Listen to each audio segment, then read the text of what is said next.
करवा चौथ आने वाला था। बाजार पूरी तरह से सजे हुए थे। काजल की जेठानी उमा को देखकर लग रहा था मानो आज ही पूरा बाजार खरीद लाने वाली हो। काजल, तुम ये सामान की थैली घर तक लेकर चलो, मैं तब तक मेहंदी लगवा लेती हूँ। तुम तो मुट्ठी छापती हो, तो तुम तो कल रात में ही लगाओगी।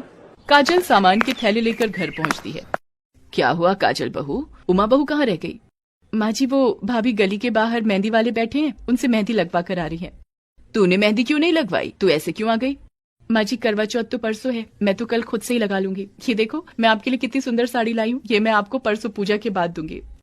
काजल बहू, इधर आ, मेरी तरफ देख। मुझे पता है तेरी आंखों में आंसू मुझे साफ दिखाई दे रहे हैं। काजल कब तक ऐसे अपना मन मारती रहेगी? तभी उमा आ जाती है।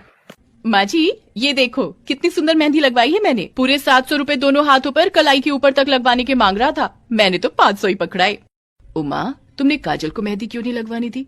माँ जी, काजल तो मुट्ठी छाप लेती है। अभी तीजों का त्योहार गया था, फिर रक्षाबंधन में भी काजल ने मुट्ठी तो छापी थी। और वैसे भी काजल का तो रंग इतना काला है, हाथों में मेहंदी लगी हुई होगी तो भी काले रंग से मिलकर छुप जाएगी। हाँ उमा, तुम बहुत बोलने लगी हो। क्या हुआ अगर काजल बहू का रंग काला है तो? उसके मन को देखो, वो तुम्हारी कितनी इज्जत करती है। तो मैं कौन सा इसका अनादर कर रही हूँ? अब काली को गोरी बोलने से काजल का रंग गोरा नहीं हो जाएगा, ये बात तो आप भी जानती हो माँ जी। पिछले 3 साल से देवर जी का स्वभाव देख रही हो, कितना चिड़चिड़ा हो गया है। उनकी पसंद की लड़की से जिससे वो प्यार करते थे आपने शादी नहीं होने दी। आप ही काजल को पसंद करके लाई थी। आपकी सहेली ने मरते हुए आपसे वचन ले लिया और आप इसे अपने घर की बहू बनाकर ले आई। हंसते खेलते देवर जी का चेहरा मुरझाया रहता है। माँ, शाम की चाय मेरे कमरे में ही भिजवा देना, मैं ऑफिस का जरूरी काम कर रहा हूँ। काजल जा, सौरभ को पहले चाय दिया। ये करवा चौथ का सामान बाद में अलमारी में रख लेना। काजल अभी सौरभ को चाय देने जा ही रही थी कि उसके पापा और बहन करवा चौथ का सामान देने के लिए आ जाते हैं। नमस्ते बहन जी, मैंने सोचा कल बच्चे तैयारियों में व्यस्त हो जाएंगे तो आज ही करवा चौथ दे आते हैं। दीदी, जीजू कहाँ हैं? वो अपने कमरे में है। आंटी, मैं जीजू से मिलकर आऊँ? हाँ हाँ बिटिया, क्यों नहीं, तुम्हारे जीजू हैं, जाकर मिल लो।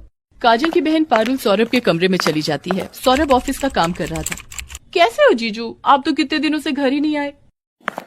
ये आपकी चाय लाई थी। काजल, जब तुम्हारी मेहमान नवाजी हो जाए तो मुझे बता देना, मैं अपना काम करने कमरे में आ जाऊंगा। अभी मैं छत पर जा रहा हूँ, 2 घड़ी कोई ढंग से काम भी नहीं करने देता। जैसी शक्ल है वैसी अक्ल है। सौरभ कमरे से बाहर निकलता है और गुस्से में छत पर चला जाता है। वो काजल के पिता को नमस्ते तक नहीं करता। लगता है दामाद जी व्यस्त हैं। अच्छा बहन जी, हम चलते हैं। चलो पारुल बिटिया। काजल के पिता और बहन चुपचाप वहाँ से चले जाते हैं। काजल की आंखों में आंसू आ जाते हैं और वो रोने लगती है। चुप हो जा बहू, मुझे सचमुच सौरभ पर बहुत गुस्सा आता है। उसका इस तरह से व्यवहार बिल्कुल ठीक नहीं है।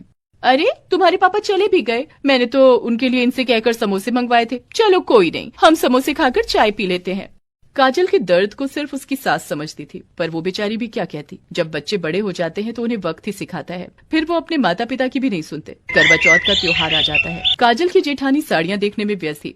सुनो जी, मैं इसमें से कौन सी साड़ी पहनूं? आपको पता है शाम की पूजा में सब अच्छे से तैयार होकर आती हैं, मुझे उन सबसे ज्यादा सुंदर दिखाई देना है।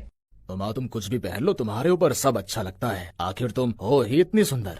उधर काजल भी शाम की पूजा की तैयारी के लिए कपड़े निकाल रही थी। सुबह से 10 बार साड़ियाँ निकालकर अलमारी में वापस रख चुकी हो। अरे तुम्हारे काले रंग पर कुछ नहीं जचने वाला, तुम जो मर्जी पहन लो, सब तुम्हारे रंग में मिल जाएगा। मेरी किस्मत खराब थी जो तुम जैसी काले रंग रूप वाली लड़की से मेरी शादी हुई। पता नहीं बॉस को भी क्या हुआ था आज, आधे दिन की छुट्टी जरूर देनी थी, ना छुट्टी देते ना मैं तुम्हारी शक्ल देखता। उन्हें क्या पता मेरी बीवी औरों की पत्नियों की तरह सुंदर नहीं है। तभी सौरभ के फोन पर उसके बॉस का फोन आता है। Hi, good evening sir.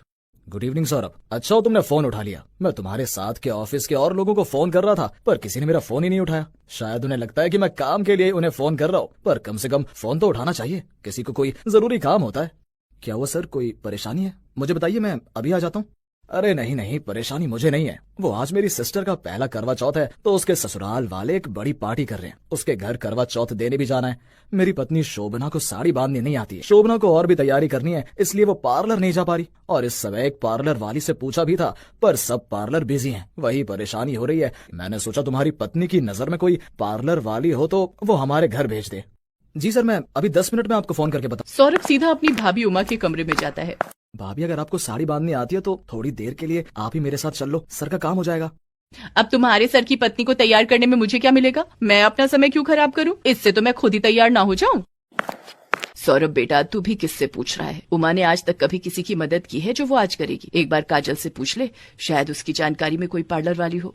माँ, तुम कैसी बातें कर रही हो? काजल को कभी पार्लर की जरूरत पड़ी भी होगी, उसे कुछ समझ नहीं है।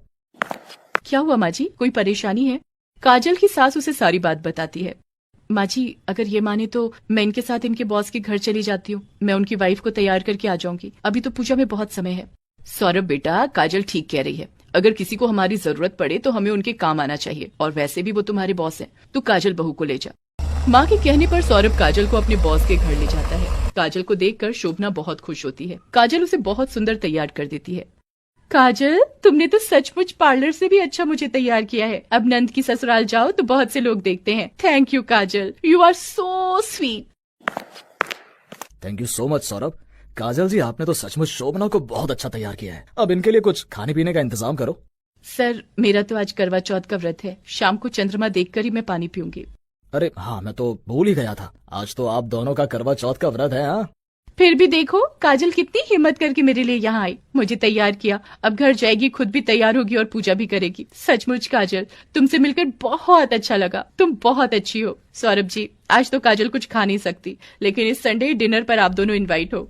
काफी देर तक शोभना और उसके पति काजल और सौरभ के साथ बात करते रहे। काजल भी उनके साथ इतनी घुल मिल गई मानो उनके परिवार का हिस्सा हो। सौरभ का मान सम्मान आज काजल की वजह से और बढ़ गया था। सौरभ मन ही मन बहुत शर्मिंदा था कि जिस पत्नी को रूप रंग के लिए उसने हमेशा अपमानित किया, आज वही पत्नी उसके सम्मान का प्रतीक बनी थी, वही उसके काम आई थी। सौरभ मन ही मन अपने आप से वादा करता है, काजल कितनी अच्छी है। मैंने उसके साथ कितना गलत किया। वो बहुत सुंदर है, ये आज मुझे पता चल गया।